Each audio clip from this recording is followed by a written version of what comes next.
What is going on, everybody? You have Tone here, and I am back bringing you guys our battle from the NPA Minors Semifinals against Trev CL, coach of the Houston Toxapexans. Now, if you guys missed my team builder, the link is in the description down below, so feel free to check that out if you can. For a more condensed version of the team that I am bringing this week, it's pretty much the same 6 Pokemon that I brought the last time with some slightly different spreads and sets. We are SD3 attacks Drapion for a condensed version. Cleric, support Lantern. We have Stealth Rock, Wish, Clefable, a Taunt Toxic, Roost, Brave Bird, Crobat, Choice Scarf, Adamant Scarf, Diggersby, and SD3 attacks Mega Gallades. And as for Trev decided to bring a team of Zapdos, Mega Tyranitar, Superior, Alomomola, Bronzong, and the Dragalge. So a little bit different seemed from the last time.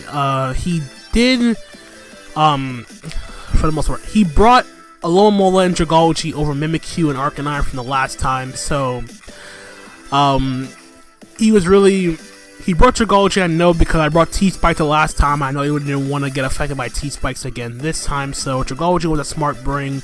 Alomomola, a smart bring, so he can Wish Pass to either Bronzong or the Dragalge to keep it healthy and whatnot. So looking at the lead matchup for me, I felt as though my safest lead was going to be my Diggersby, because I can hit at least everything on his team neutrally with either one of my coverage moves. I have Ice Punch for Zapdos, Earthquake for T-Tar, Ice Punch or Fire Punch for Superior, EQ for Alomomola, Fire Punch for Bronzong, Earthquake for Dragalge. He doesn't really have a good switch in to my Diggersby, so I felt as though that would be my safest lead. So without further ado, we're just going to start replay and see if we can advance to the finals of the NPA Minors. So, like I said, I'm only with my Diggersby here, and he is going to lead off with his Bronzong, get them his rocks early.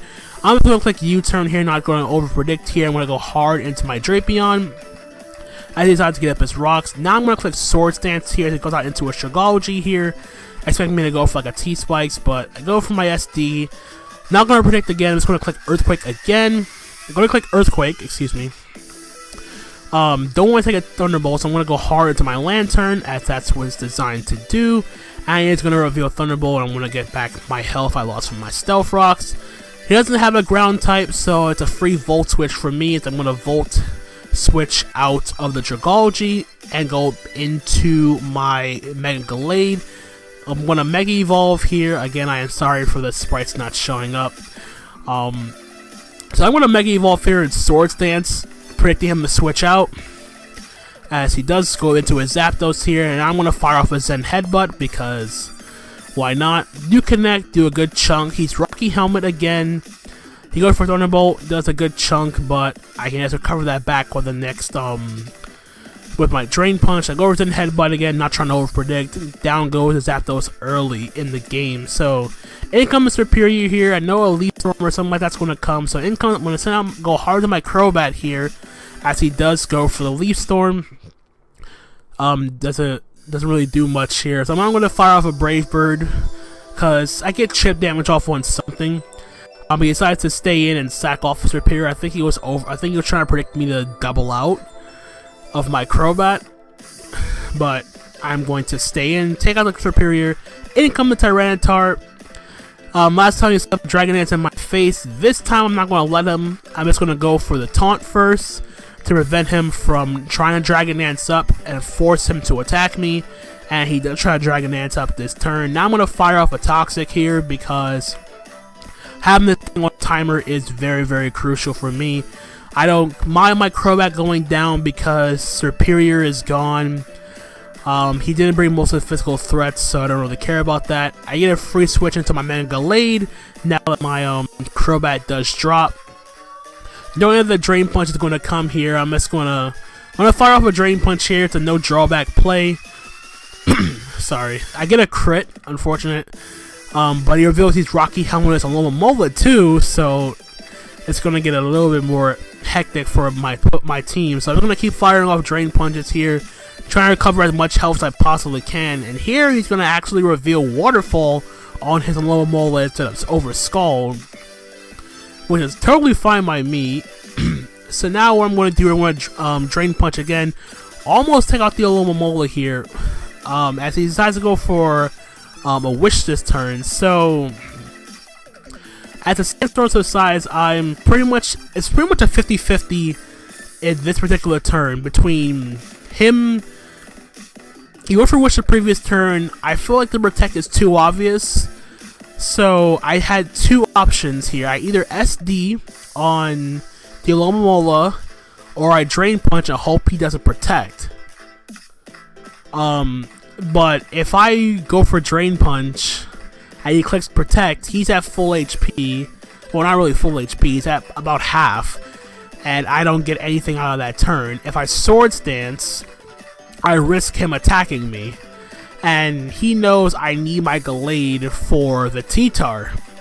At the same time, though, if I can get rid of the if I get rid of this, it'll be a lot easier for my Diggersby. So I'm gonna risk it here, go for a Swords Dance, and hope it doesn't bite me in the butt. So I'm gonna click SD this turn, and he clicks Protect. So I get the prediction right, going for the SD, and now my Drain Punches are going to do a lot more damage. I'm going to be covering a lot more health this turn.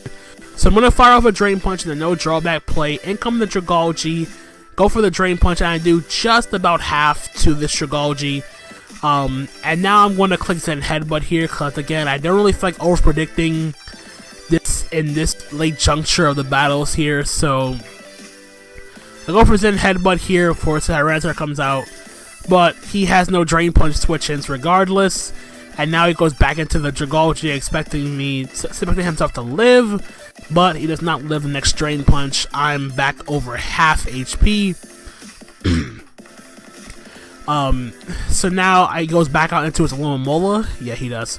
So now I'm going to fire off, I'm going to go for SD again, because now I know his move is Waterfall, not Scald. I have nothing to fear. But he unfortunately missed the Toxic 2 on my Gallade, which makes it a lot more difficult for him to wear down my Gallade. Fire off a Drain Punch, I'm at +4, I get back all my health.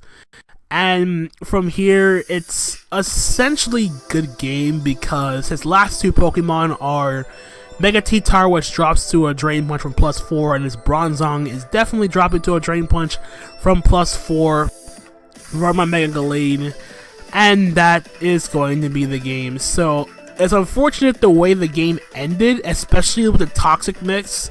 At least if he had put my my Gallade on a timer, at least he would have had some chance to get some Protect shenanigans going on and try to stall out my Gallade, put me in a position where I had to win with my Diggersby. But I still had a pretty good shot, because I still had my Diggersby in the back. I had SD Drapion in the back, so I felt more or less the game was pretty much in my favor for the most part. So we are going to go on to the finals in a 5-0 win over Trev and the Houston Toxapexans. First off, good game to Trev. He brought a very, very solid team. I know some plays didn't really go his way for the most part. And the Toxic mix does suck, but at the same time, I don't think it really would have mattered in the grand scheme of the end game, so to speak, because you would have to get like a multitude of Protects. You have to spam Protect multitudes of times. Like, it would have been a lot easier for him to stall me out if I was close combat over a Drain Punch, but it is what it is. But at the very least, aside from the Toxic mix, I pretty much say everything else was pretty much hacks free. There were some crits. Like, there was some, I think there was a crit on the Alomomola the first time, but that pretty much was it. Everything else was pretty much hacks free and whatnot. Again, I know, I'm sorry you can't see the Mega Gallade spray and all that stuff, but we win 5-0. We are going on to the NPA Minors Finals, and whether we will be taking on Harris or Ethan. I do not know who we'll be facing, but it's going to be one heck of a battle. Thank you guys so much for all the support. We did it. We made it to the finals. We're in the final 2. Or more you want me to say, if you guys are hyped that the Maine Red Clawitzers are in the finals of the NPA minors, feel free to hit that like button, subscribe, comment. If you guys are new to the channel, the support really means a lot to me. Thank you guys so much for watching, and until the NPA minors comes around, that's going to be it from me, guys. Next video that will be going up will be the last video of 2017, I think, for me, or at least from a draft league standpoint. So until then, happy holidays, Merry Christmas, and until the next time, guys, my name is Anthony, aka Tone, and I'm gonna catch you guys on the flip side. Later.